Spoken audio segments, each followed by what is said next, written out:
Did the general managers get from the league as far as the timing for next season? Well, Gino, aside from reiterating that the NHL hopes to drop the puck on January 1st, there really were no assurances because the league is not in a position to give assurances at this point with the rising COVID cases around the world, not just in North America, the way it's affecting other sports and other hockey leagues in Europe. There's just so many unknowns right now for the NHL, and that was really the main message. I mean, I spoke to a couple of GMs afterwards who said, you know, that was as clear as mud. They weren't criticizing the league at all. In fact, they empathize with the league that it's just so much right now to digest. But, you know, Bill Daly said to me after the GMs meeting that what they told the GMs is that they're looking at a lot of different possibilities. They're analyzing data. And they're trying to figure out a way to approach this here and take as much time as they can.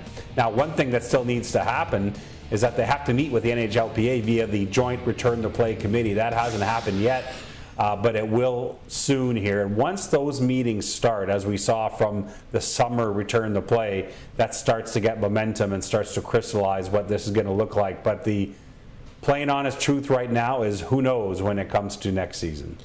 Pierre, we heard there was some talk about the draft lottery. What was that about? Yeah, a couple of GMs who had the chance to talk about, you know, the fact that they don't think the system works properly right now. They'd like to see changes to it. So those GMs were allowed to take the floor during this call. And I will say this.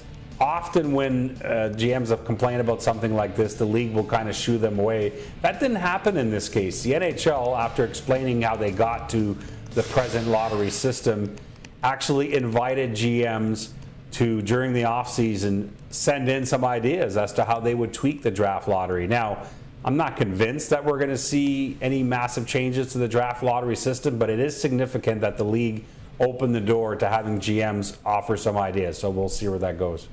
In other news, in recent years, there was a UFA speaking period before the free agency actually opened up. That didn't happen this year, obviously, because of the rough timing. Did GMs take issue with that?